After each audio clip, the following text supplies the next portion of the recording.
Okay, so I got an 11-year-old furnace here. We're going to change out the hot surface igniter.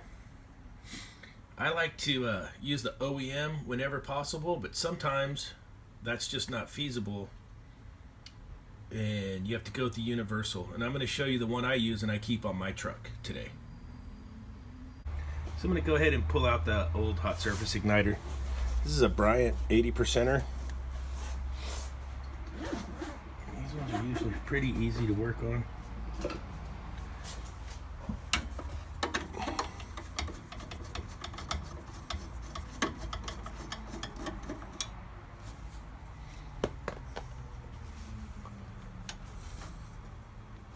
There it goes.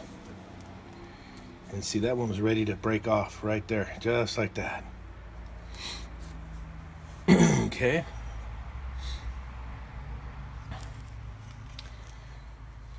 So I'll go ahead and show you the replacement. Okay, so that's our bracket, and we'll take this 1/4 inch nut off of here to get the old hot surface igniter off the bracket. It's real simple.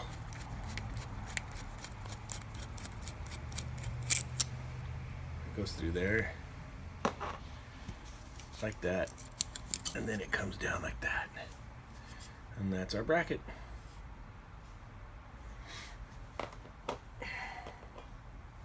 So I'm using the Honeywell CQ8000A kit. You get all these different brackets and your igniter, and then basically all you do is, it has little drawings of the different igniters and which bracket to use. So if you match ours up, ours is going to be that one. They want you to use this bracket right here, which looks like this one here, number B. Yeah, bracket B. And this is bracket B. So let's get that together and see how that's going to work on to this bracket. Okay, so you take your bracket B and you put your igniter through like that, and they give you a screw provided that's going to screw this into the bracket. Let's go ahead and get that in there.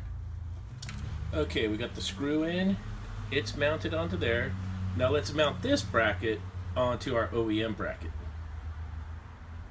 Okay, so then that's going to mount on like that. And then we're ready to reinstall it into the furnace. Okay, so I got the bracket in its slots and screwed in. Now the wires, we're going to have to clip the molex connector off the old hot surface igniter and then get it attached. So we can do that right now. And what I like to do is, before I'll do that, I'll get a baseline reading on the ohms of the new hot surface igniter.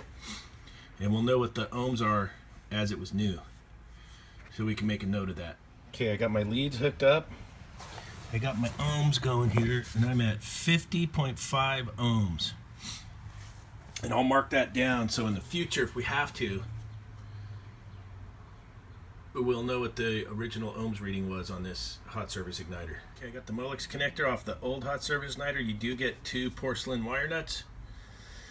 Now we're ready to fire this thing off and see how it does. Okay, here we go. Got our inducer going. We're going to get ready to light here.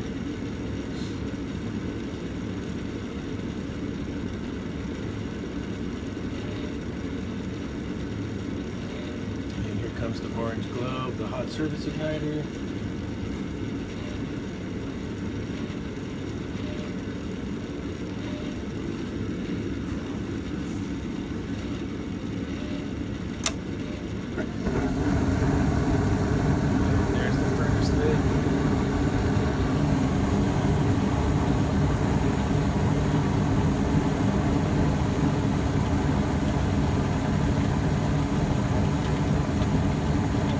Here's all the different hot surface igniters and different brackets it goes over. Pretty much gets you out of a pinch if you got it on the truck for a lot of different applications.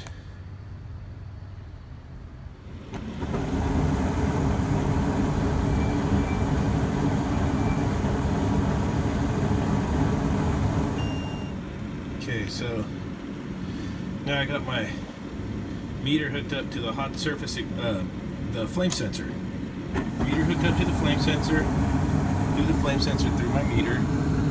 You can get your microamps. You go Bluetooth on your DL429. You could actually trend this thing.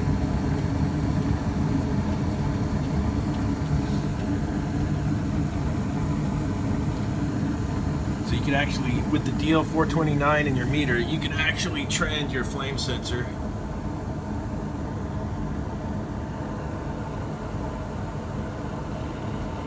And get it on there with your DL429 and your chart.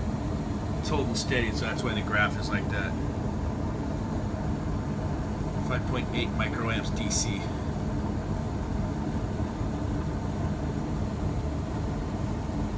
Then you can hit record.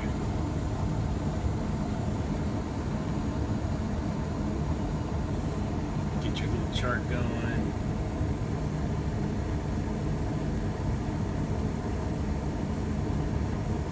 And you can trend out your microamps. Thought I'd throw that in there as a bonus. Really like the meter. UEI DL429, there's a lot you can do with the Bluetooth meter. Okay, thanks for watching, like, and subscribe.